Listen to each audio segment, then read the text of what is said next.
few weeks ago. Luke played by Milo Audio. It's on Amazon. I'll link it.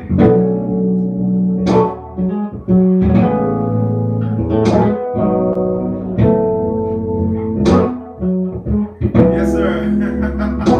Yeah, it's definitely got that Philly vibe. I give it that.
Floppy T, what's up, man?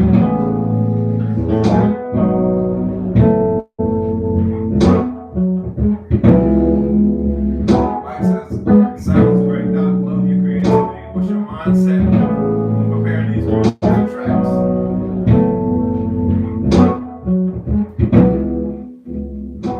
So, Mike, my mindset when I'm doing this, it's kind of, I try to, as much as I can, I try to go with the moment, man. Like if I'm creating a loop or something like that, I try to go with the moment, what's in my head at that particular moment. Good morning, Tiffany.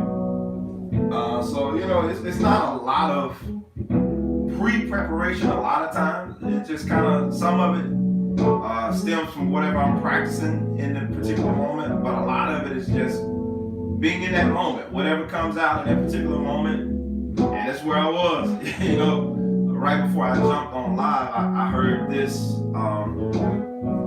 I actually wrote a song to that particular progression a few years ago. I was inspired by this thing I saw Victor Wooten do similar.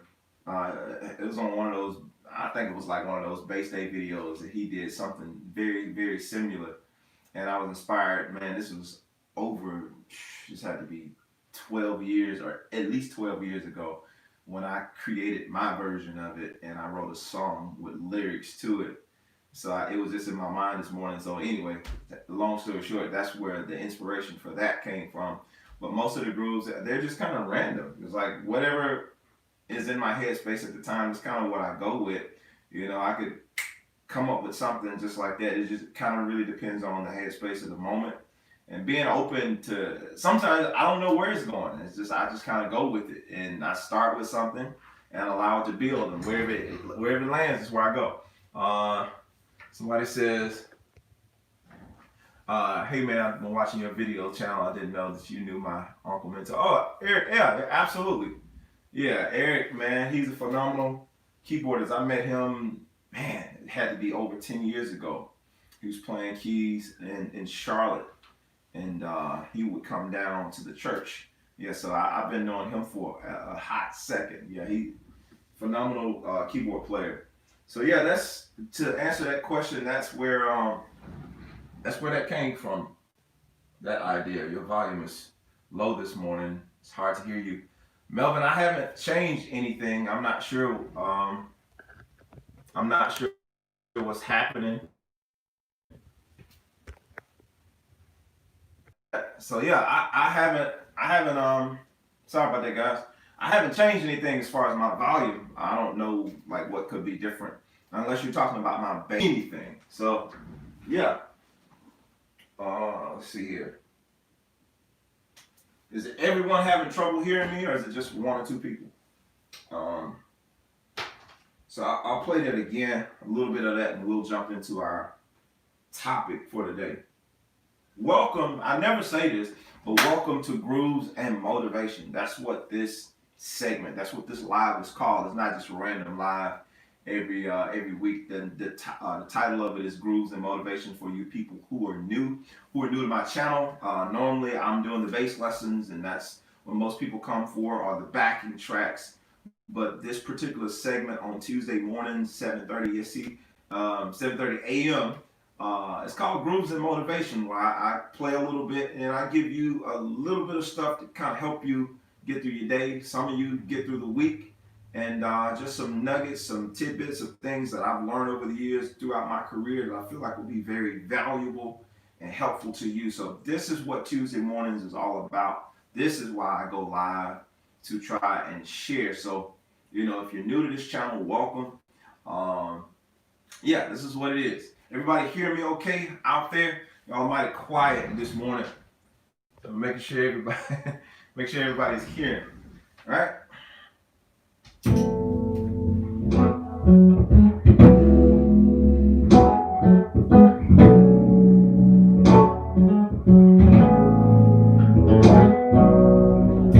And to Mike, so I'm just gonna go with something completely random. I'm just trying to go with something random. I have that's an empty channel. Let's say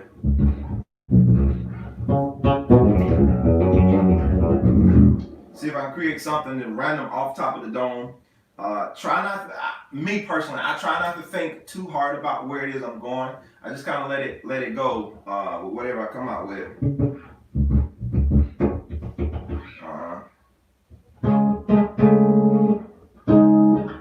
Let's see here.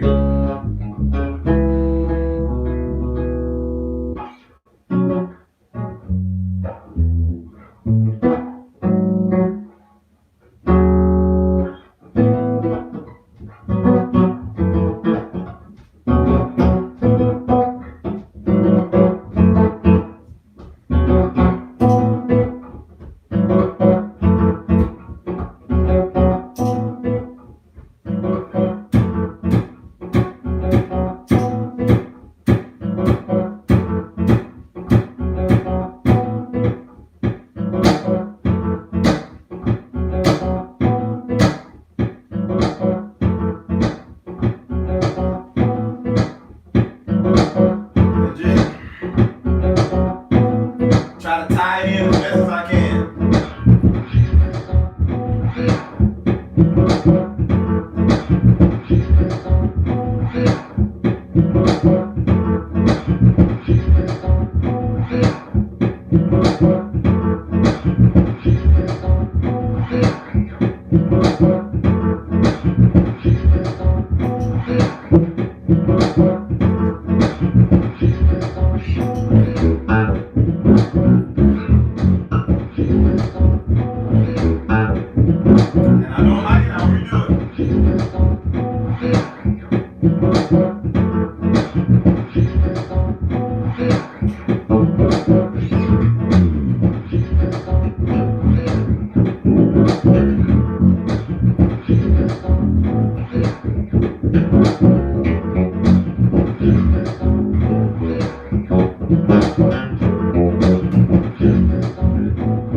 That's moving too much for me.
Now the crazy part is, to be honest, I don't even like that. I'm just demonstrating at this point. And a lot of times it happens. I'll come up with something. It might be okay, but I'm like, no, I'm not really feeling that. But that's the process. You just kind of build as you go, see what you like, see what you don't like, keep some stuff. For me, it's not a big science behind it. Or if I had to make it a science just for the sake of explaining it, It's more so I try to start with building foundation first to get an established timing, because with these looper pedals, if your timing is not established solid at the beginning, it's gonna be a mess. But if you got pretty good timing, you can start with something like the melody. You can start with something like the melody and be okay if your timing is pretty on the money. But if your melody, I mean, if your timing is not sweet, it's going to be all over the place. So you don't have to always build a drum beat, or don't always have to build a chorus or the bass line first. Some people think you always got to start with a drum beat. It depends on your timing. Because if I start with a melody, let's see.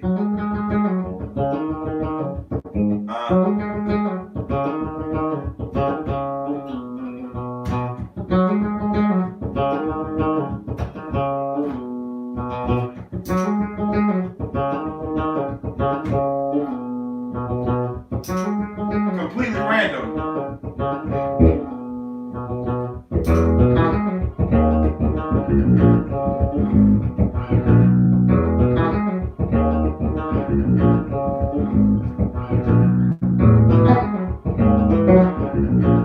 I gotta redo it.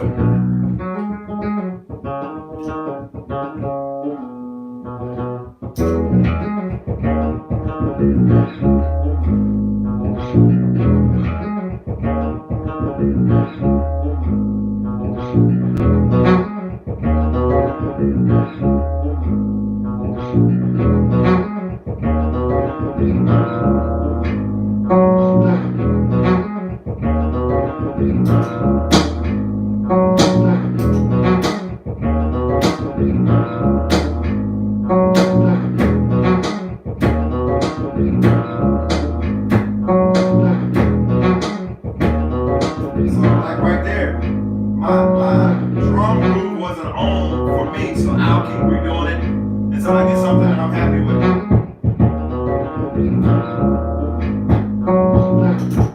Ah.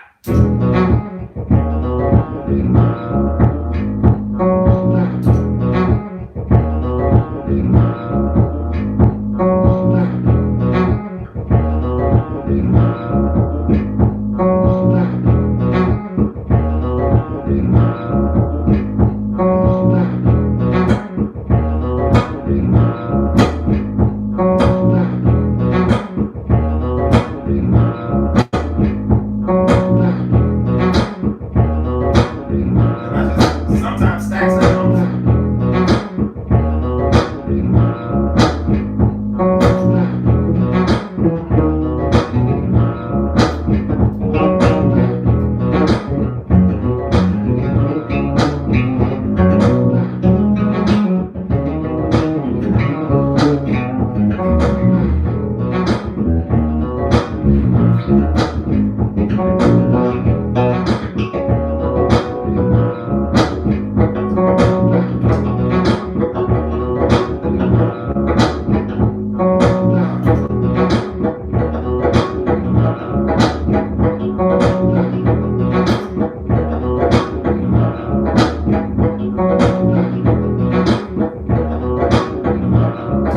And you find something you're happy with, just keep going with it.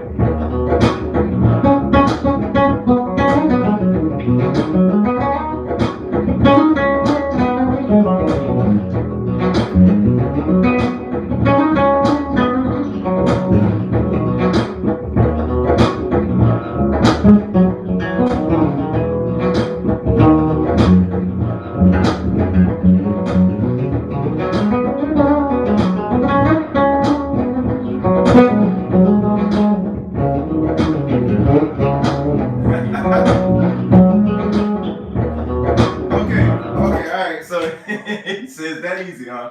Well, after a while, it's after a while, it's muscle memory, and of course you got to put it into practice. I've been doing this for a while, so I kind of got my process down, but it's still the same thing, regardless of the level, regardless of what you're making, it's all the same stuff. It's just you getting comfortable with it. Appreciate that, Floppy. Andrew said it's a privilege to be with you this month, man. Likewise. All right, so I missed some comments. So Charles says, we were tuned and okay, I got you. Said you was dropping your daughter off. I saw that one. Got you. How many pedals are you use to capture the groove? To capture the groove, just one pedal. I'm just using a looper pedal to capture the groove. The other pedals that I'm using are the same pedals I generally use. That's the Hall of Fame reverb. I have a Corona chorus by TC Electronic, and I got an envelope filter by MXR. Those like are the three main pedals that I use most of the time. So yeah, that's pretty much it. Not a whole bunch of stuff that I use. I got other pedals, but in terms of the ones I use most often, that's it. That's pretty much the bulk of what I've used most often. So if you've ever seen me anywhere live, that's probably what you've seen: a looper, a reverb, chorus, and that filter, envelope filter. Or you just see me just playing straight bass, nothing. So yeah, you got to use your looper pedal. I'm a big advocate for using the looper pedal. So how are you able to solo so easy? Just repetition, man. A lot of practice, a lot of putting the time in to be able to understand. Because there was a time I wasn't able to do that. I could come up with a couple of, and maybe some of you struggle with that. I would come up with a few lines, but I had a lot of trouble connecting my lines. Like I had a few licks here and there, I had a few runs, but I wasn't able to make everything flow and keep connecting together. And that was a huge thing for me. And I used to listen to other people who played, and a good friend of mine who was phenomenal, I think it was Zeke Listenby. He was playing piano. He was like a jazz. When we were growing up, this dude could play anything when it came to jazz. And I remember when he would take solos, they would just go on, and he would just keep connecting. I'm like, dude, how do you do that? Of course, he had barely knew what I was talking about. But my thing was like, how do you keep the lines going? How do you keep connecting everything? And one of the biggest things is, I think one of the things he told me back then was kind of learning how to play through the chords. How like you basically doing like a lot of arpeggios through the chords. Melvin, got you, man. No problem. Thank you for tuning in. But that's one of the things is that's one of the technical ways you can do it. Playing arpeggios through the chords, like basically playing the notes in succession through the chords, through the actual chords. And so that's just a good way to get started. Or I'm saying a good way to get started, assuming that you know all your chords. But if you don't know all your chords, one of the things I would tell people in order to be able to become more fluent with trying to solo or trying to do improvisation, I mention this a lot. I talk about singing. If you've been on here more than once, you heard me say this 1,000 times, like learning to sing what it is you're trying to play, because most people can sing better than they can play. Even if they're not a great singer, the ideas that they come up with in their mind, everybody can hum a little bit. You know, most people, I'm saying everybody, most people can hum at least a little bit, and then you can kind of hum out the idea that you're hearing. If you can start taking that idea that you're humming and try to put it to notes, that can really kind of get you started as it relates to doing improv. You can start with using the major scale, simple things. You're just using the major scale. So if I was trying to solo over this little groove, I won't spend a lot of time on this because I really want to jump into the topic. But if I want to spend a lot, if I wanted to solo over this particular groove, first thing I got to identify what key am I in terms of where I am on the fretboard.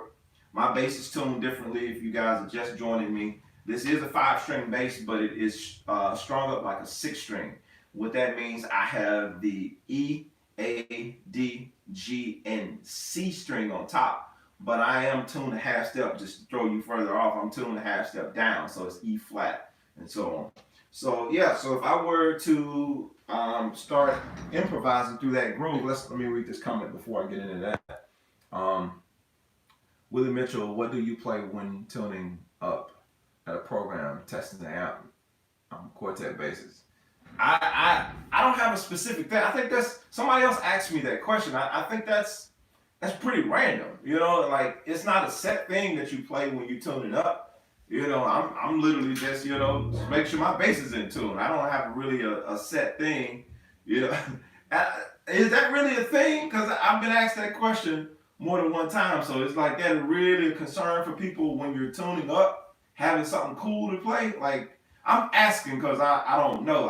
I would hear cats doing it when they would plug up, when they would tune up. But I don't think about it. When I'm tuning, I'm literally tuning my bass and I'm just trying to make sure it's in tune. And so it's not a lot of fancy stuff going on. I'm just, unless I'm trying to show off, and that's pretty much almost never. So when I'm tuning, I'm not thinking about, hey, what am I going to play while I'm tuning? I'm literally thinking about making sure that the bass is in tune. And I'll probably do something just to play through and make sure it's in tune. And what I just did there, I just played a regular, major pentatonic. That's it, 2 octaves.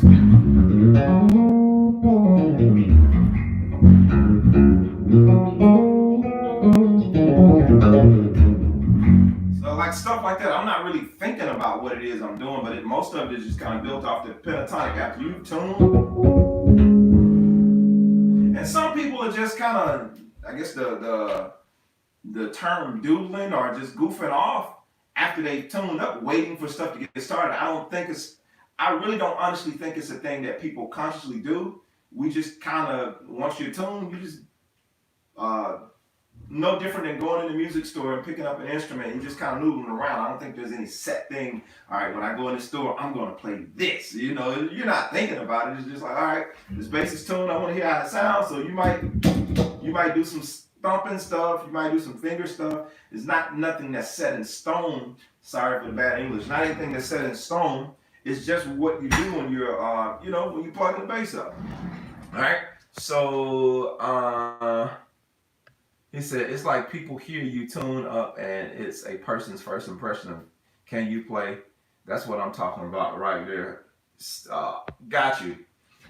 He said, I'm still in that. Yeah, I mean, Willie, in my opinion, man, you have to be careful in those moments. And I'm going to go back to this little thing real quick, what I was talking about. But you have to be careful in those moments to not get caught up in hype. Because what I do right before I play a song, that to me, that's hype, in my opinion. That's hype because if you're judging if I can play based on what I'm doing while I'm tuning up, you've already missed it. Because what's going to tell if I can really play is what I do with the band that I'm playing with the band, with the group or whatever. Am I playing the songs? Am I playing these solid parts? It don't matter if it's quartet, it don't matter if it's jazz fusion or whatever it is, a country music. Am I playing this song? Can I play this song? That's the thing that's going to tell, what if you can really play or not. Can you play the part that you're supposed to be playing? Now, if you're fancy, if you know a lot of tricks, that's a whole different story. Being able to play and knowing a lot of tricks is a completely different thing. You know what I'm saying? Like, because you might be awesome at playing all the fancy stuff, and then when they start the song off, you go down in flames. Now, does that mean you can or can't play?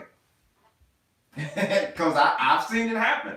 People play all this fancy stuff when they're tuning up, and they give the illusion like they are about to murder the set, and then when they get into the songs, like they don't even know the songs. So you just got a lot of chops. You know a lot of tricks, but when it actually comes to knowing the music, because I reference people from back home. I grew up quartet, and they're bass players. I won't name, but people from back home who can't do half of the stuff that I do, or other bass players that are more advanced do.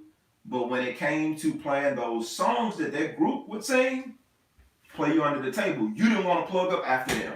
And they probably didn't know their scale. They knew that song though, and they play a drive or something like that. And in the context of the band, they would kill. Like, it's like, okay, they just wrecked shop. I don't want to get up behind them and play. If you're mature, you're like, okay, I don't want to get up behind that because he just killed. But he didn't play anything fancy. He's like, he plugged his bass up,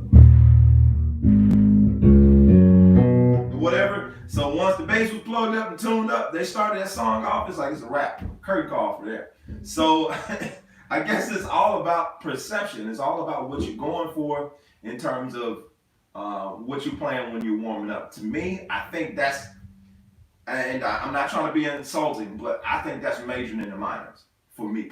As a professional, being a professional for over 15 years almost, I think that's majoring in the minors. Worrying about what you're playing when you're warming up,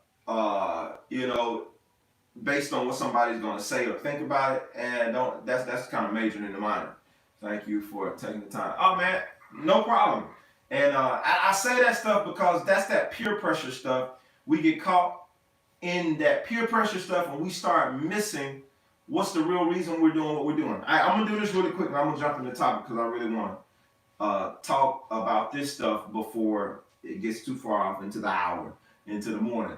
All right, so somebody asked about the whole, excuse me, the improvising thing earlier, and Brazil, I see you in the house. So the improvising thing, if I were to take something like a simple groove like this.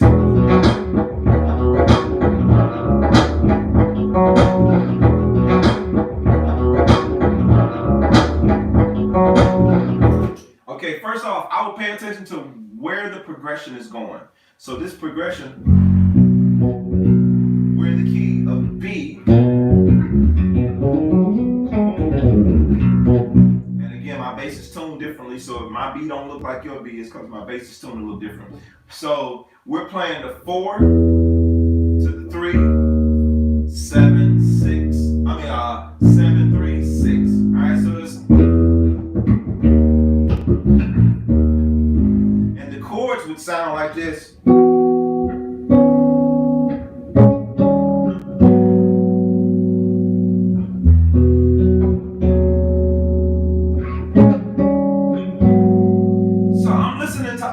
And so something I was talking to a student of mine the other day, something that I would start doing, I would follow where that melody is going. If it's not a distinct melody, we can pick out one based on the chords that's being played.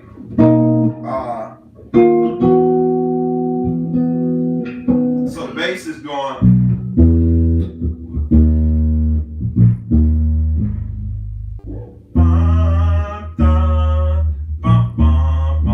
Like I'm hearing that from the chords. So if I got.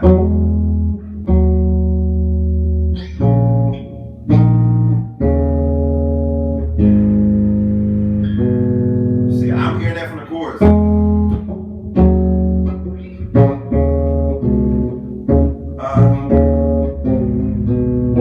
there we go. So.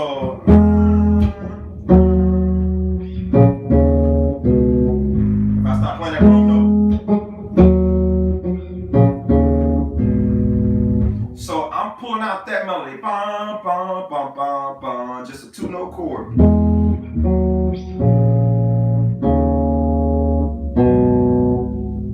And that's based on what the bass line is doing. That's my suggestion of where I can pull a melody from, if I'm understanding that.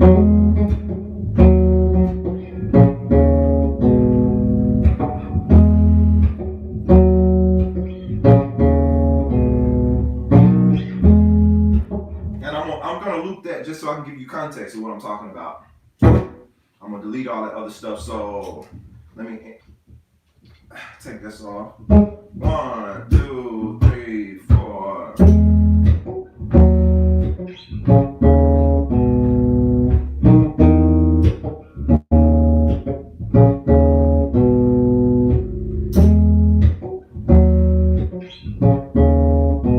Same chords. Played a different version. So now take that melody.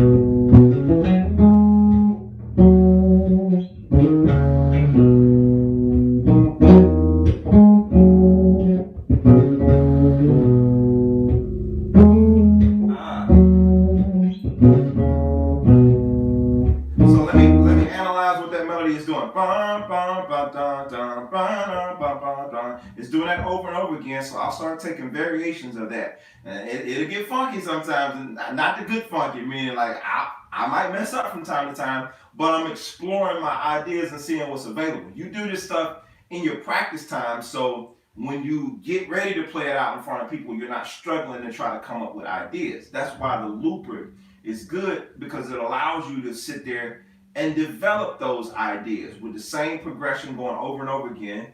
Because if there's too many chords moving and you don't know all the chords, you're subject to get lost. But if you can loop like a 4-bar phrase or an 8-bar phrase, it gives you time to really develop some ideas. All right, so I'll take that. So I know I'm in the key, again, a B.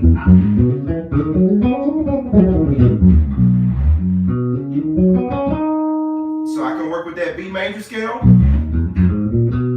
can work with that B major pentatonic. Or I can simplify that even more and just work with what I have that I can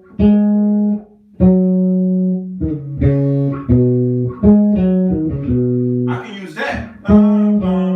So let's use that alone.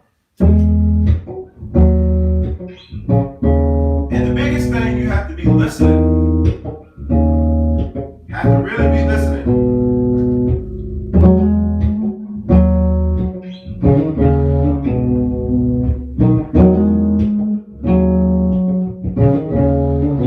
That's just 1, 2, 3, 4, 5. Just 5 notes.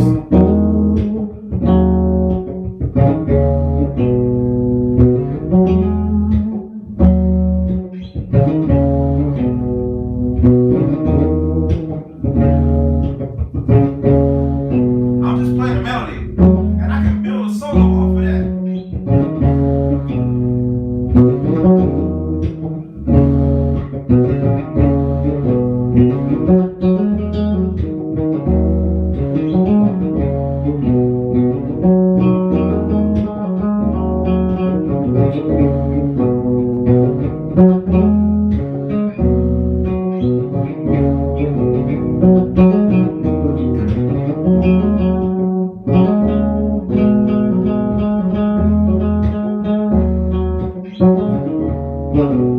I'm just doing all of this off of 5 notes.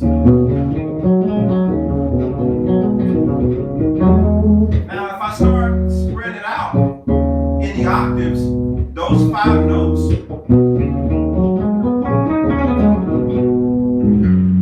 so now I'm using my octaves.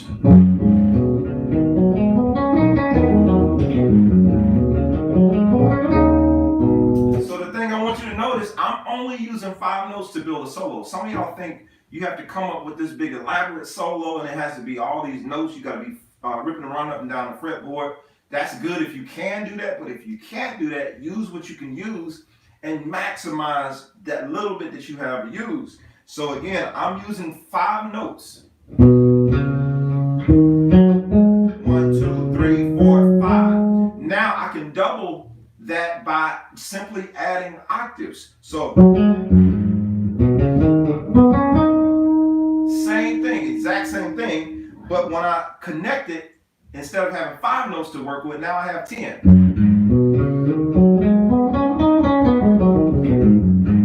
Now how I decide to use those 10 notes is up to me. I can just switch patterns, repeat notes, do all these things, but I'm just simply using the 5 notes that were in the melody. That's it. And so I'm gonna put all of these together just using these 10 notes. Well, technically 5 with octaves.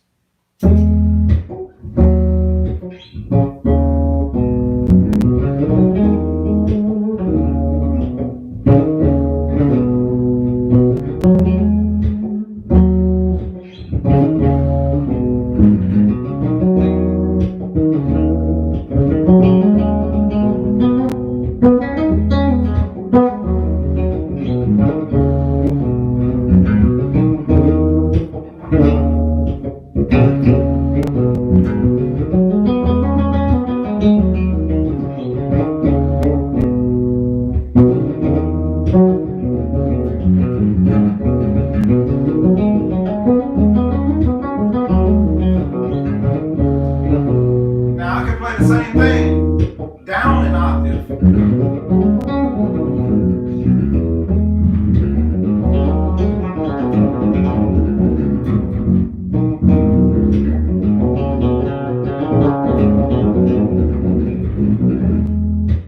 It's the exact same thing. I'm just playing it down the neck.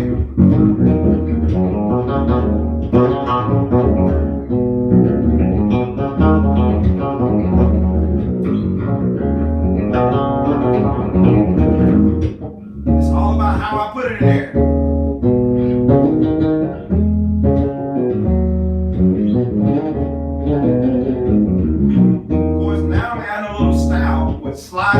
and that kind of thing, and bending.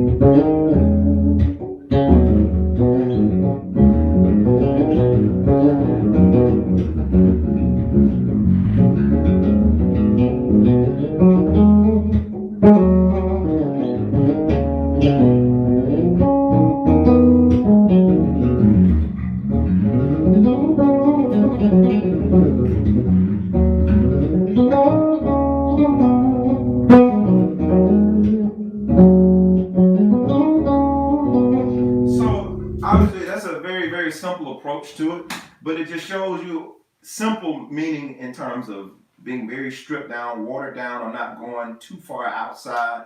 You're hearing a few accidentals here and there, like these notes. You're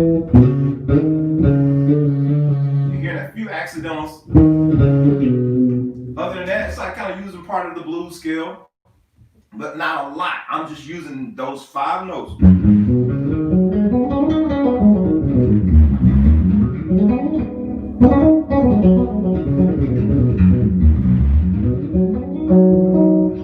So yeah, read a couple more of these comments and we'll jump in our discussion. I've been on here way longer than I thought I would be on this subject.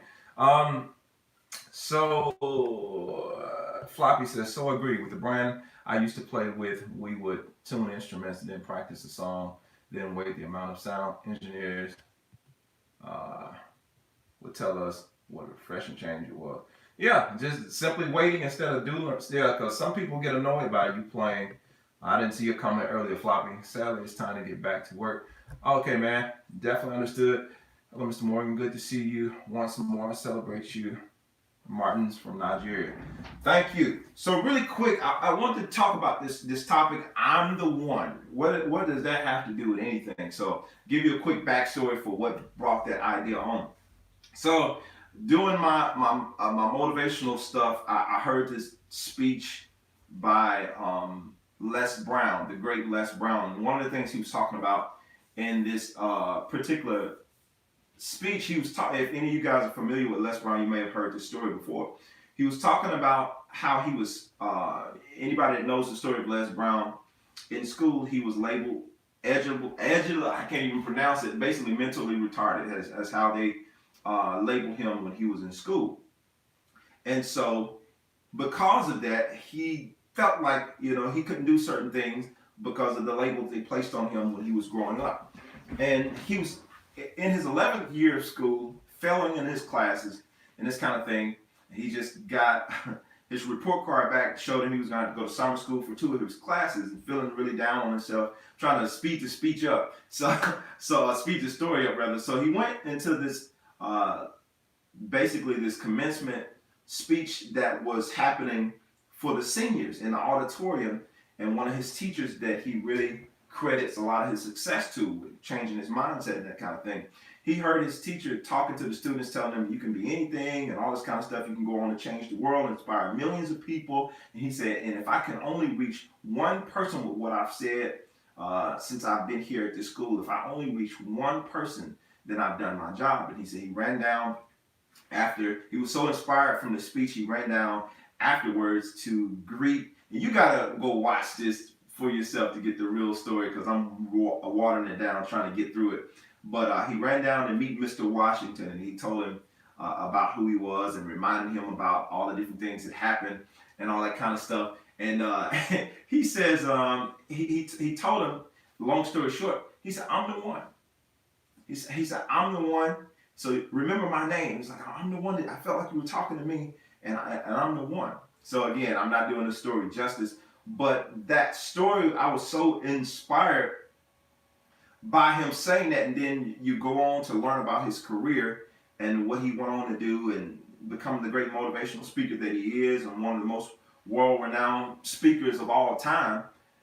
And thinking about this guy being labeled mentally retarded early in his life, and people labeling him based on their perception of him, based on what he was doing in school. So I wanted to put this down, or I wanted to do this live with that thought in mind, because I know some of you, how does that have to do, or what does that have to do with me today, Jermaine? What does that have to do with your live, you playing and talking about this bass stuff? A lot of times, most of us, I know myself. I can use myself. And if you'll be honest, you don't even have to tell your story. As I'm talking, if you'll be honest, just put in the comments, I'm the one. We felt inferior to people as it relates. Good morning to you guys just jumping on. We've been made to feel inferior to people. Maybe it was because of a learning disability. Maybe it was because you weren't the top pick. You were never, if some of you guys were in band, you were never first chair in band. You were almost good enough for most things, but never really kind of making the cut. You know what I'm saying? You kind of always fall short of meeting whatever goal it is you were trying to meet. Not because you weren't trying, but it's just things just happening. You just never really made it. So now you're a little older. You're pursuing this thing. You're pursuing a base, career, or whatever the case may be. You're pursuing, something different, and you're trying to do it, but you're not quite sure if you can pull it off. But you're trying. You're going after it. When I was in school, just talking about myself, I was in band. I started playing music. I think for me, I think it was pretty late. I started playing, and I told you guys around the age of 12. I started band around the same time I started learning to play guitar. So I started playing tuba and guitar around the same time. Tuba, of course, in the band. I tried to play for drums, but the seat was taken. The only thing that was left was tuba, 6th grade band. So I chose tuba. I wanted to be in the band. So I grabbed that. I'm the smallest thing with this big, huge instrument. So I started learning to play in the band. I got pretty good over the years on the tuba, but I was never quite cutting it. Good morning to you, Fleece. I was never quite there. It was like I had the stuff, but I was always lacking something. In high school, it was all throughout my schooling, it was always my sight reading that was lacking. So when we would do competitions and all this kind of stuff, and I would try out, I would always do very well on my prepared piece, but my sight reading would always kill me. So it was like I would always almost be good enough, but I wouldn't get like the top thing. It's like I would miss it by a couple of chairs or something like that. Not because I wasn't working really hard, not because I wasn't putting the energy and all that kind of stuff. I just had deficiencies in certain areas, and these things always caused me to not quite measure up to everybody else that I was quote unquote competing with. And so you were left with that feeling over and over again. It started to kind of just settle in your head like, man, just maybe I'm not good enough. Maybe I'm just okay. So you start to take on this average mindset. And that's pretty much the same thing throughout my schooling as it related to my grades. I would always kind of just slide by. A lot of times it wasn't because I was not trying. It's just I didn't figure this out until I was a senior in college. My senior year in college, I finally figured out how I learned. And I'm talking about university, like literally. I was on my way out when I figured out how I learned. And all those years had went by, me thinking that I'm not quite as bright as everybody else. I couldn't do the work that everybody else could do. And don't get me wrong, it wasn't like a situation where I was in special classes or anything like that. No shade to anybody, but it wasn't that bad. But for me, I was like always a C, low B, C. I was an average student. I was average. Let's just say that. I was an average student. And so I never quite measured up to everybody else, in my opinion. So I started adapting that mindset that I was average. So even when it came to my music, most of it was good, but I couldn't see beyond the average thing because I had always had this cloud of being average floating over me. And that might be like some of you guys. You have this cloud of I'm average. I don't quite measure up. I'm not quite as good as him. I'm not quite as good as that person there. I can get you through the song. A lot of you even, I hear it in people that I talk to when they describe their playing to me. Like, Alex, if you had to describe the level you're on as a musician, I'm not this, I'm not that. I can get you through a song. But what are you saying about yourself? It's different between, Jack Black's word, being braggadocious and always bragging about yourself, but actually giving yourself credit for who you are and what you're able to do and being confident in that. And I think so many of us miss the opportunity to be confident in who we are because we're so used to being average and settling for average. And I've even had people tell me, man, if I can get to, just where you are, Man, I'll be satisfied with that. Why? Why will you be satisfied with that? I'm not the best. You know, I might, in somebody's opinion, I might be one of the best. I know I'm great at what I'm doing. Don't get me wrong. I know I'm great at what I do, but I don't consider myself to be the best. And the reason why I say that, because that is always changing. Now, what I am going to do is I'm going to be the best version of Jermaine Morgan. Now, when you're measuring yourself up, you should measure yourself up against who you see yourself becoming. And that kind of thing, and just taking that whole idea about I'm the one, you have to change your confession about who you are. You know what I'm saying? You have to really, really change your confession about who you are. Because when I go back to that speech and listening to Les Brown, something in his mind, based on what that man had said, something in his mind told him he can do that. He was inspired enough by hearing his speech, and inspired enough, in spite of failing 2 of his classes, knowing he was going to have to go to summer school for the 5th time and try to make up these classes because he didn't fail once again. Something in him that particular day rose up and said, to tell that man, I'm the one you're talking about. Even though all the evidence points to me being below average, I'm the one that you're talking about.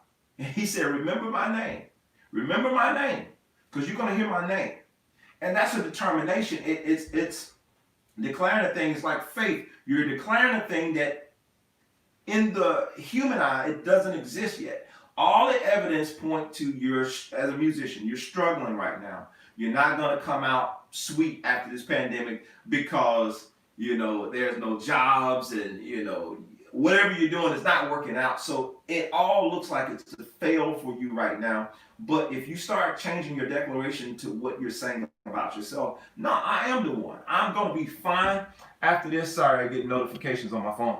I'm going to be fine after this. After all of this is said and done, I'm going to be better than I was going into this pandemic. My playing is going to be better. My mentality is going to be better. My professionalism is going to be better. I'm going to be better in all these areas. And I'm the one that you're going to be talking about.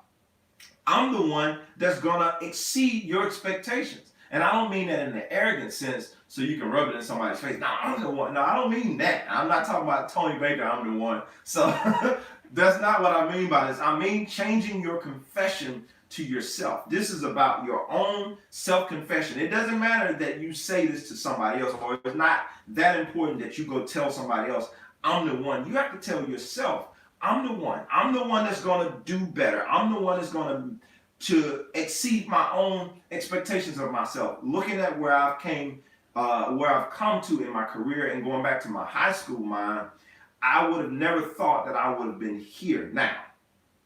And I just wouldn't have, just based on my surroundings, based on what I was doing, based on what I was giving out at the time. You know, I wouldn't have thought, man, I played for this, I did that, I produced for this, I worked with that person, you know, I got paid from this particular organization, I would work with the NBA as a musician. Like, really? Like, some of you guys are like, what? So I had to reflect on some of the things that I've accomplished over my career, because a lot of times I forget. You know, you do these things and they're great and the moment is great, but my mindset over the years has been, you do this and you move on, you keep it moving. You don't get stuck on anything that you do that's significant. You just do it, you keep moving. But I was fortunate enough a few years ago, 2-3 years in a row, to work with the Atlanta Hawks. And what it was, I was producing music for their code of conduct. If any of you guys ever been to an Atlanta Hawks game, you know that they, for their games, before the games, they would do these spoofs or these parodies of code of conduct. They did basically came up with a creative way to do their rules of engagement, code of conduct. When you come into the stadium, this is how you should act. But they would always take a popular song and do a spoof to that song. So I produced like 2 or 3 of those songs that they did. So, you know, I had an opportunity to work with the Atlanta Hawks. And that's something that a lot of people can't say. And it's not, for me, it's not for bragging rights.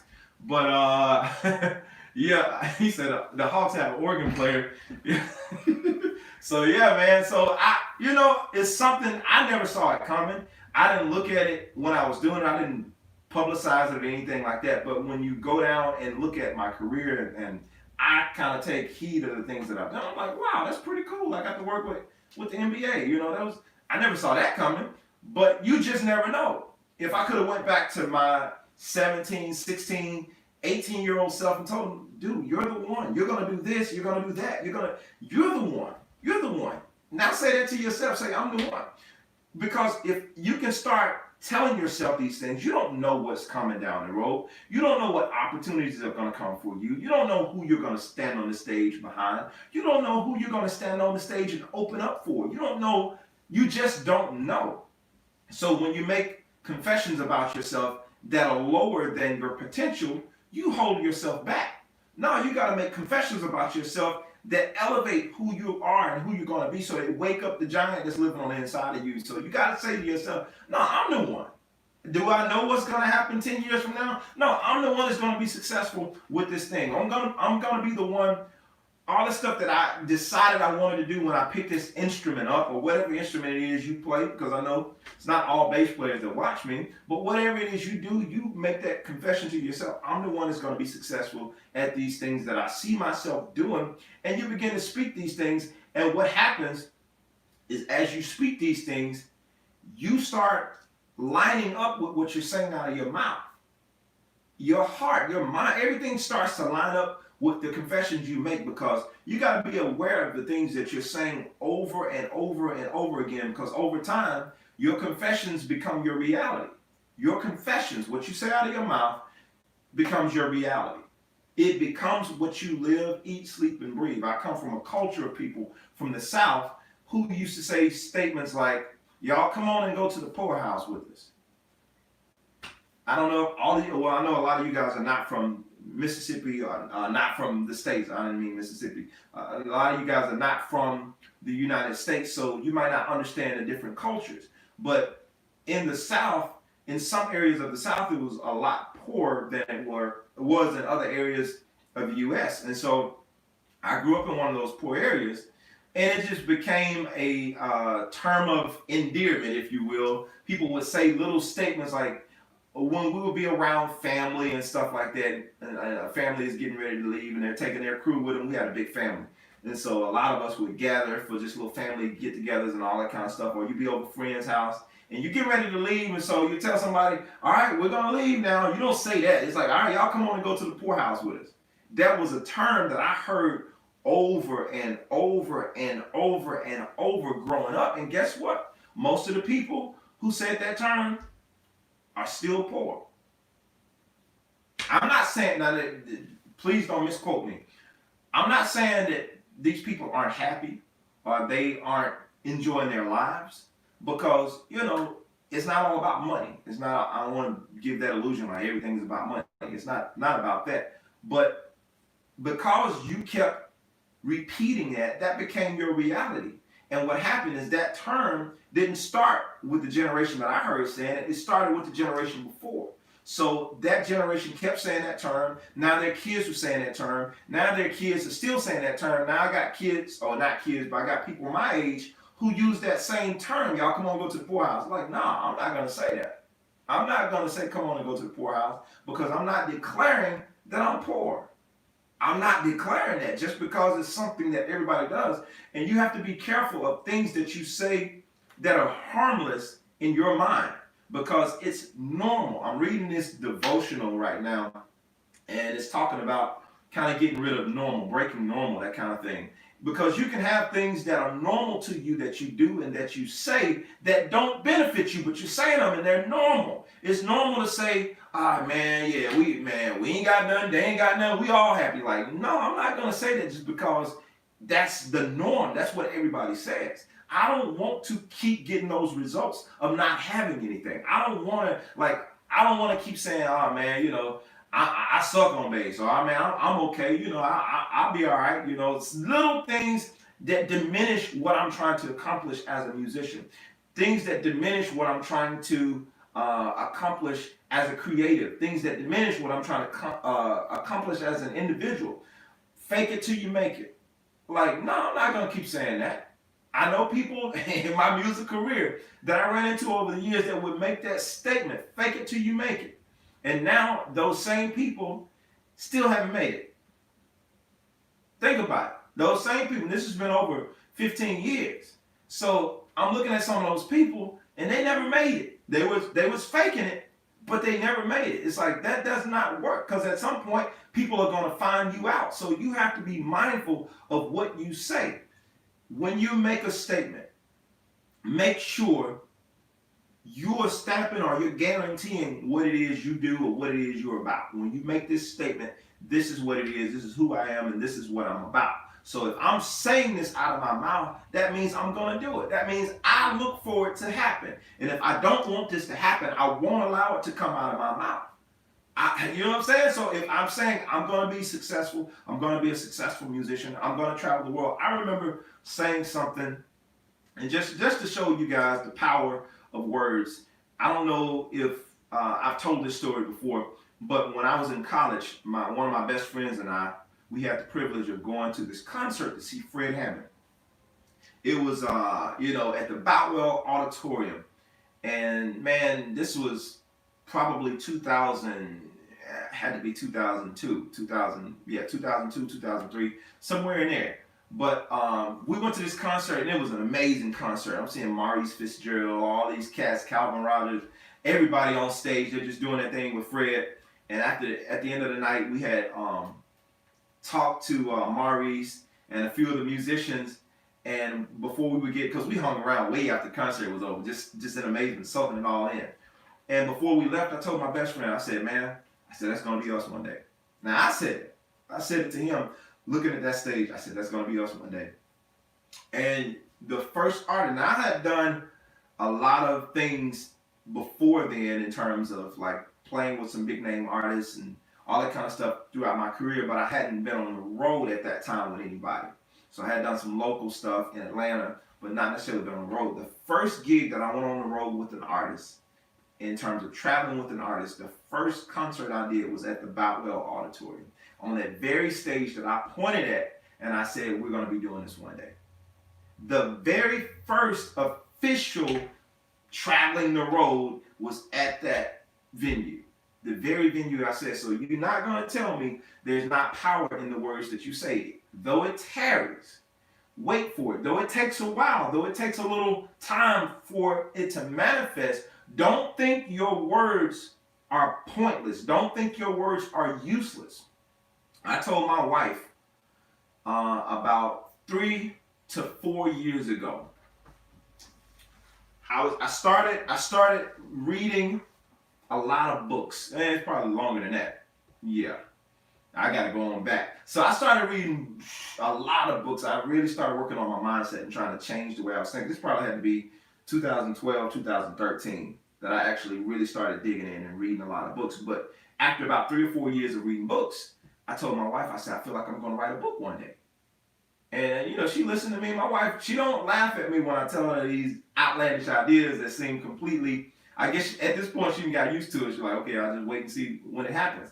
But lo and behold, though it tarries, I did exactly what I said I was going to do. I talked about this 4 or 5 years ago, and I did exactly what I said I was going to do. And for some of you guys, like, well, okay, what is he showing us? This is 10 Ways to Success, The Working Musician by yours truly. And I just released this book. Most of you guys already know this, but this has been brewing in my mind. I didn't just all of a sudden decide, hey, I'm going to write a book. And you can do that as well. You can decide and just do it. But this idea was brewing years ago. I didn't know how I was going to do it. I had no idea anything about it. I hated reading, let alone talking about writing a book. So, I would not read in high school, unless I just absolutely had to. I hated reading. I started reading a little bit more when I got to college. I could read, don't get me wrong, but just the idea of having to read books for leisure, I'm not doing that. I'm not, wow. I was I'm not going to say anything negative, but I was the guy that would say, okay, I'll just watch the movie. Really do it. That was me. So the idea of writing a book was just really far-fetched for me. But the more I began to develop myself and work on my mind and work on my thoughts and work on changing the confessions that come out of my mouth, I noticed that everything about me started to change. So what was normal for me, I invented a new normal for myself by the words that I spoke out of my mouth and by the things I continually told and tell myself. I created a new normal. And it's been a minute since I said that. So uh, type in the comment section, I'm the one. If that's you, if you're going to create a new normal for yourself by what you speak out of your mouth, by what you say, by who you want to be, if you're going to create a new normal, type, I'm the one. I'm the one. I'm the one that's going to create this new world for me. I'm the one that's going to do it by the grace of God, by the help of God, because I can't do any of this on my own. We have to realize all that strength and all of the power to do these things, of course, comes from God. So you have to be the one that actually said, there you go. I see y'all dropping, and I see y'all's comments that have been commenting already. I just want to get these thoughts out. You know, I get off track really easy. I'm not claiming that I'm ADD, but sometimes I get off track. But yeah, I see you dropping it in the comments. If you're going to change it, I'm the one. Make sure that you write that down, and don't just write it on this video. Be sure to write it somewhere, right? Make a note in your phone, put it somewhere where you can see it so you can start changing your confession about yourself. The only reason I'm able to share half of the stuff that I share with you guys outside of bass lessons is because I made a decision that I was going to do it. I made a decision that I was going to stop looking down on what it is I do, because I never felt like I measured up. I never felt like I knew enough. Matter of fact, my first video lesson, when somebody asked me to do a bass lesson, talking about something, I felt like I flopped so bad. This was years ago when I first got into it. Hopefully y'all never find that video. I'm not going to even say what video it is. But when I did this lesson, I made a mistake and I said something wrong talking about music theory, because I struggled with music theory when I was in college. I literally took the class to get the grade so I could move on. That's literally how I done it. I just, not because I didn't care, I just didn't understand it. When I was learning music theory, I did not understand it. It was over my head. Now, the crazy thing is, at the time, I probably wouldn't have thought this at the time, but I could probably play everybody in there up under the table in terms of what I knew how to play, in terms of proficiency on my instrument. But I felt inferior to everybody because I didn't understand it the way they understood it. And I thought, because I didn't understand music the way they understand it, I must not know what I'm doing. And so all of that affected everything I was doing, including the way I was writing and creating music, because I felt inferior to everybody else because they had all this knowledge and I didn't have the same knowledge that they had. I didn't have, let me rephrase that, I didn't have the same understanding that they had. So who am I to try to teach somebody how to play an instrument? Who am I to try to teach somebody some music theory? That was my thought. So for me to even be having this channel and to be sharing anything with anybody is a miracle in itself, because I dealt years with self-doubt because I struggled with theory. And because of that, I feel like God gave me a unique ability, because of my struggles with it, to be able to reach out and help people who were like me, who didn't necessarily know all the technical stuff, but just wanted to know how to apply it. And he helped me to learn ways to take the mystery out of music theory and show people how to apply simple concepts to still make beautiful music. And that's some of the things that he's been able to help me to do. But that happened because I decided that I'm the one. I'm the one who's going to give people answers that they're looking for, that won't nobody else share with them. The things that they're trying to improve on that nobody else is trying to get them to. It's like, I'm going to show them this stuff. I'm going to give people an opportunity. I started, some of you guys may remember this, it's been almost 10 years ago, Say It With Your Strings. I started that platform. God had blessed me at that time to be on a platform as a bass player, that I was doing some amazing things in my career. So I wanted to start a platform to give somebody else an opportunity who had the skills to be able to be elevated, to be seen, for their work to be heard. Now, and at the same time, it was an opportunity for me to promote my music. So it had a double meaning to it, but it was a way for me to promote my music from my new album that I had put out. And then it was an opportunity for me to use my platform to elevate someone else up to be noticed for what they were doing. So at each level, I said, I'm the one. I'm the one that's going to help these other cats that nobody's paying attention to. I'm going to help them be noticed. I'm going to create something that gives somebody else a platform. I'm going to use my leverage. I'm going to use my influence in terms of these other bass players I know on these big scales, Maurice Fitzgerald, Adam Nitti, who else? Brandon Brown. There's so many other bass players that I had been blessed to connect within my career. I said, let me bridge the gap and let me allow some of these players to have the opportunity to have some words of encouragement from some of these players that they admire. I'm going to be the one that does that. And so I did it, and because of that, we created something. We created a platform that just started to grow, and many bass players kind of jump-started from that. Leslie Johnson, I mentioned this in my book. Leslie Johnson, Taylor Lee, Jared Jackson. It's a ton of bass players that at the time, not many people had heard of. But after that competition, it's like these people started getting the radar placed on them, and folks started really noticing them. Not saying that I'm responsible for it by any stretch of the imagination, but I do know that by me using my platform and using the elevation to bring somebody else up, I was able to do that. But it all starts with changing your mindset, because you just never know. You think it's all about you. You don't know how many other people's success is riding on your success. That's why it's important to change what you're saying about yourself. Other people's careers might be riding on how successful you become. They're waiting on you to be successful because you're the only one who cares enough to lift somebody else up to help them jumpstart their career. So you have to make sure that you're doing the right stuff. You're saying the right stuff. Don't keep agreeing with the negativity that's happening to you. Make a different confession. I'm the one that's going to make it happen. I'm the one that's going to change my situation. Through the help of God, I'm going to change it. God can't help you if you're always agreeing with negativity. If you're always agreeing with your surroundings, if you're always agreeing with what you see. We walk by faith and not by sight. You can't keep agreeing with what you see. Don't keep agreeing with what your bank account, musicians that are going through this season, don't keep agreeing with what your bank account shows you. The only reason I wrote this book is to help other musicians to know, man, you got other things you can do that you can continue your dream, your goal, your aspirations as a musician, and still be able to provide something for your family. Don't get fooled by what your bank account is showing you. Don't get fooled when people telling you no and you want to be on a certain platform. Don't wait on all these people to give you a shot on a platform. You have social media. Now I will say this, do your own homework. At home, practice, put the time in, do what you have to do to grow and improve yourself so that you don't have to wait for nobody to put you on. Stop calling people that live in a different city or in a big city telling them to put you on. Stop texting people asking for a shot. Stop doing that. Stop asking people to put you on.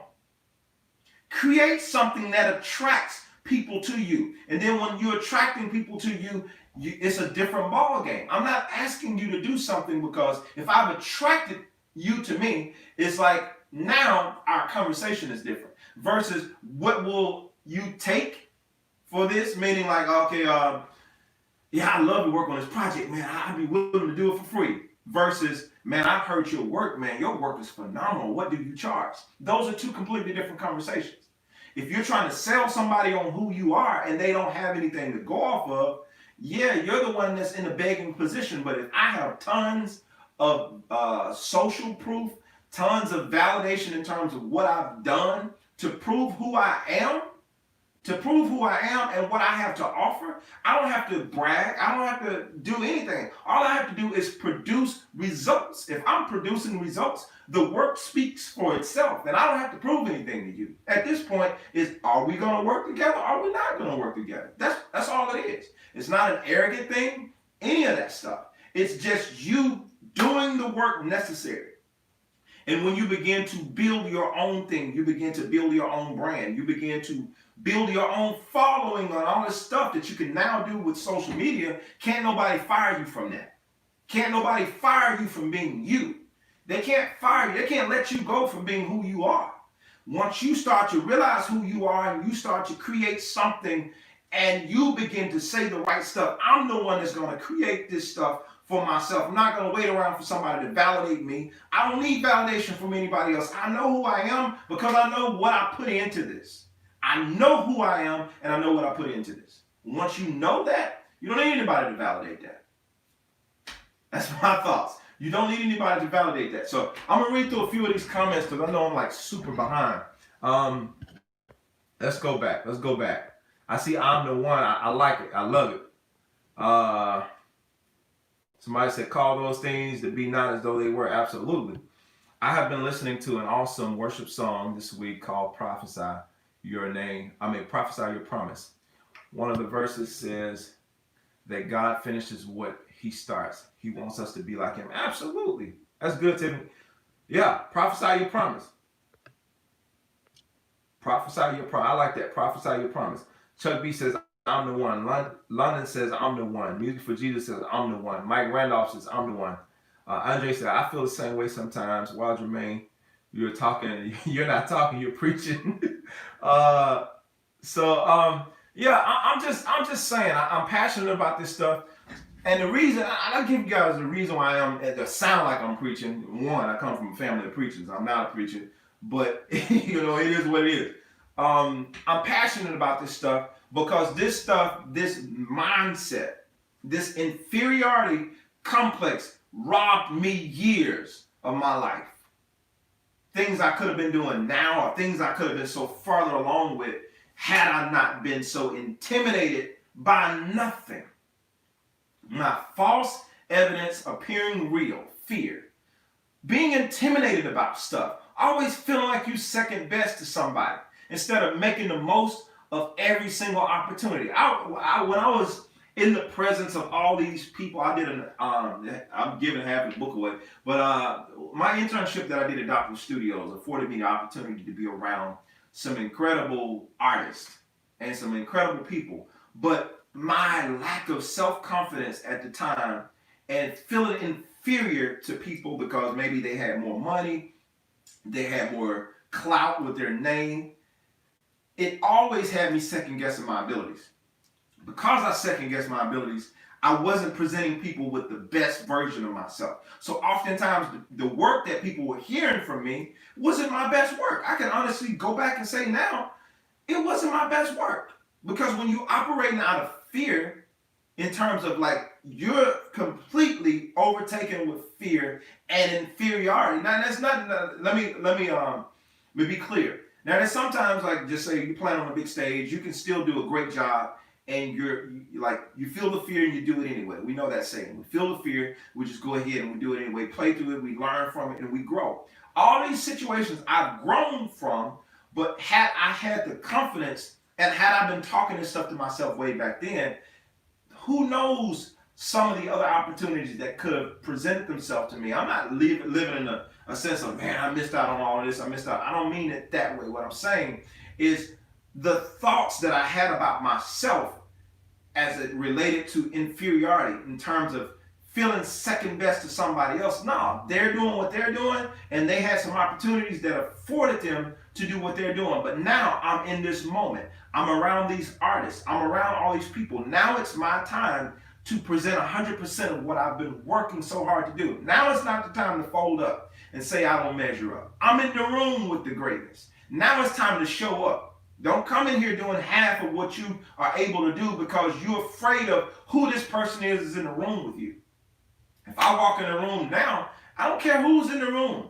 I got much respect for you, much respect for what you've accomplished, much respect for how phenomenal of a player that you are. But if I got to get on the stage too, I'm going to do what I got to do. It's that simple. I'm not going to fold up because of who you are. Who you are and what you've accomplished has nothing to do with who I am and what I have to offer. Write that down. So you guys can remember that. Who you are and what you have accomplished has nothing to do with who I am and what I have to offer. Let's see here. Hands down, thanks, Jermaine. I'm the one. Absolutely. Somebody says create something that attracts people to you. Absolutely. You have to. Some church musicians make you feel below them. And that's a lot of times when people are doing that, when people have to do things to make you feel like you're beneath them, it means they're not secure in themselves. If you have to try to prove to somebody, hear me clearly. Remember what I said just a minute ago. When you build your own thing, there's nothing that you have to prove. I don't have to try to prove to you how good I am. when I put out videos now, especially when I put out performance videos, back in the day, there used to be this intimidation factor. There used to be this whole competitive thing. Man, this person put this out, so now you got to put out this, and you got to show everybody what you can do because they're gonna think you can't play. Going back to my guy earlier that said something about what do I do through sound check? Because if I don't do this, they're gonna think I can't play. Who cares what you think? I don't have to empty my wallet out to prove to you I have money. I don't have to, and no shade to the gym picture people, but I don't have to go on social media and post a picture of me working out so you can believe that I actually work out. I don't have to do that because what speaks louder than all this stuff is the results that you see. Now, when you see me and I look like I'm in shape, well, that speaks for itself. I don't have to prove anything. So if you see a consistency of me, always seeming like I know what I'm doing, especially when I record an album and you hear what it is I can do, I don't have to get on a video and prove to you I done that. I know what I done. I know that I done that. The thing about, like, go back to your old school cats. Most of us are just now finding out about people like Quincy Jones. We learned about Quincy Jones through Michael Jackson and Thriller and all that kind of stuff, through the stuff that he did. To me, that was way watered down. Now, if you go back and look at Quincy Jones in terms of the stuff that he composed and the level of musician that he was, and you go back and listen, it's like Quincy Jones is not the only one. I was telling my wife the other day, I went back and listened to some Ray Charles stuff. A good friend of mine put me on like how good Ray Charles actually was. Like, we knew a watered down version, like you got the right one, baby. Like, we knew a really Georgia on my mind. That was watered down Ray Charles. When you go back and study like the greatness of some of these artists that we've listened to, we've heard a watered down version of them. But the cool thing is, these artists didn't feel the need to try and prove their greatness by trying to put it in every song. I don't have to prove to you how much information I have by sharing every single thing I know. That doesn't prove to you I'm smart. That just proves to you I know a whole bunch of stuff. That don't prove to you I have a lot of wisdom. Wisdom that sometimes knows when to be quiet.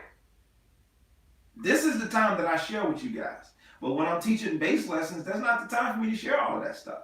So wisdom teaches you, hey, sometimes it's not necessary that you say everything. It's not necessary that you play everything you know. I don't have to play everything I know during warm-up. If you don't think I can play, that's your problem. Just as long as the people who are writing the check know I can play. The people who are calling me for these sessions, they know I can play. The people who are booking me to do this gig, they know I can play. The people who are hiring me to play on their albums, they know I can play. So your opinion of me doesn't matter because you're not signing a check. Beyond signing a check, your opinion of me doesn't matter because my life is not based on your opinion of me because I'm the one. I'm the one who determines who I am, not you. I'm done. I gotta stop there because I'll keep going. I'll keep going. Hopefully y'all get it. And if you hadn't put it in the comments yet, put I'm the one in the comments. All right. Know your sound. Good morning, Bill. What you have? Absolutely. Absolutely. Stephen. So Music for Jesus said, what you're anointed for and what you're accustomed to are not the same. Oh yeah, I heard that Sunday. That's really, really good. Absolutely. Kendall says, thank you for confirmation. I was told I was stupid by my father coming up until I proved he was wrong when I made the things. Listen, you can't go off everybody else's opinion. That's good, Kendall. You can't go, and sometimes, and to what you said, Kendall, it kind of goes back to what I said earlier about these words that we hear. And sometimes I didn't share all of my story. I gave you guys pieces of it. But these words that you hear throughout your life by people that you value, people that you look up to, people that you trust, these things could have a lasting impression on you. So you have to make sure that you allow these things not to make you become bitter, but you determine to become better. Your opinion of me. One of the quotes from Les Brown about the teacher, the same teacher that told him that he went up and told I'm the one. He's like, these kids were picking at him, calling, he had a twin brother. These kids was picking at him, calling him the dumb twin because he was labeled mentally retarded. And he told the teacher that he was mentally retarded, so he couldn't go out, he couldn't go up to the board and work out some problem. And the teacher came from behind his desk and told him, don't you ever say that again. Somebody else's opinion of you does not have to become your reality. Somebody else's opinion. And it lines up perfectly with what I'm saying. Somebody else's opinion of you does not have to become your reality. And I will go even further to say this. Your negative opinion of yourself does not have to be your reality. Your negative opinion of yourself does not have to be your reality. You're in charge of changing that. You are. You're the one that's in charge of changing what you say about yourself. I'm the one. That's the quote for today. That's the quote for the week. That's the quote for the rest of 2020. I am the one. All right? So thank y'all for hanging out with me today. I went over a little bit, but hopefully this was needed for somebody. This was helpful. It was helpful for me. Whenever for you, it was helpful for me. But hopefully this was really, really helpful for some of you guys to really reevaluate who you are, where you are, what you're doing, what you have to offer, and to stop second guessing yourself. You have it. You got the right stuff. You were born with it. You just have to develop it. You just have to develop it. The baby is born with the ability to walk, but the baby still has to learn how to walk. Just because you haven't done it yet does not mean that you don't possess the ability to do it and much more. Andrew, thank you, man, for that. Just because you haven't seen it yet, a baby is born with the ability to speak, but a baby has to be taught to speak. So because you don't think you were born with it because you're not doing it yet, does not necessarily mean you don't have it. I am the one. I have it. I have it. I just got to reach in there and find it. I got to reach in there and pull it out. I had to reach in there and pull out a book. I had to reach through years of feeling second class to everybody else. Feeling like I didn't have enough knowledge. Feeling like, who is this dude to be writing a book? I had to reach in there and pull that book out. It ain't a lot. It ain't a lot. This is a small book. This is the first of many books. It's not a lot. It's not about how much you do. It's what you do. It ain't about how much. It's what you do. A little bit of effort makes a whole lot of progress. A little bit of effort makes a whole lot of progress. All right. I just said I had to go. Hence, I said I had to go. So I just got here, and now I'm the one. Yes, sir. You said you read the book twice, man. Thank you for reading. See, Steve can tell you, man, the book is not that long. It's not a long book, but I feel like the information is valuable. I feel like the information is very, very valuable. You stay blessed too as well. Again, thank you guys for rocking with me today. If you don't have the book, y'all heard me mention that book several times today, and I realize I have new people every week that's watching it. You can find this book, 10 Ways to Success. You can find it on Amazon. It's on Amazon. You can get the paperback. If you want a signed copy, you have to get that from my website, JermaineMorgan.net. You can go to my shop page, and there you can find the book. As soon as you click on the shop page, you'll see it there on the shop page. There's an audio version of the book, and there's a PDF version of the book. It's also available on Kindle on Amazon. You can get it on Kindle as well. And I talked about this last week. People have been asking me, if you're part of my email list, you already know about this because I sent out an email not too long ago, but some people have read the book, some people have heard my interview that I did and wanted to know where can I get more of this talking, this teaching that you're doing in terms about shifting and changing your mindset. I do have a course on my website called Be Productive and Multiply, where I talk and I dig deep into all of this stuff that I've been talking about today in terms of changing your mindset, in terms of changing the different stuff that you say and getting you ultimately in the place where you're doing your own thing, where you're creating your own business, where you're creating your own brand. Some of the things that I did, and then even giving some of you guys some ideas of some things you can do to get started with just get things going. It's a 7-week course. You don't have to spread it out over 7 weeks or 7 days. I'm saying 7 weeks. You don't have to spread it out over 7 days. But I got the videos broke up into days, day 1 through 7. But you can literally sit there and watch all the videos in one day. I would advise you to spread it out. That way you can take notes and apply the stuff. Don't just watch the course. Actually, take notes and apply this stuff, because this is stuff that I've used. I don't go around bragging about everything that I've been able to accomplish, but I try to share as much information as I can. I don't feel like it's necessary, but some people want all that stuff. That's not me. But anywho, I know what I've been able to accomplish, and I know it's only been by the grace of God and the actions that I took along with that grace by changing my mindset. So I encourage you to check out that course, Be Productive and Multiply. I appreciate all the support, the continued support that you guys give for the people who have purchased the book.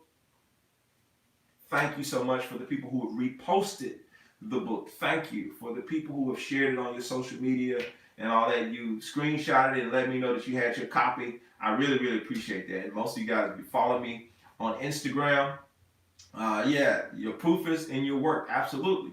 If you're following me on Instagram, I'll repost it if you screenshot that you've bought the book or that thing, purchased the book. If you want to follow me on Twitter, on Instagram, it's JMorganBase. Very, very simple. JMorganBase, at JMorganBase on Twitter and on Instagram. So you can follow me there. And again, I appreciate you guys for watching. It's my pleasure. It's my pleasure to share. I'm the one. You're the one. You're the one that's going to turn things around. Again, if you want more information about that course, just go over to my website, JermaineMorgan.net. Go over to Courses tab. There's a Courses tab at the top. Click Courses. Be Productive and Multiply is the first course that comes up. Click on that course. Learn more about it. And the information, it's a little more pricier than the rest. I will say that so you don't get shocked when you go there. It's a little more pricier than the rest of my courses. But I feel like the stuff that I'm sharing with you in these courses, I told you about my years of reading all these books and really changing my mindset.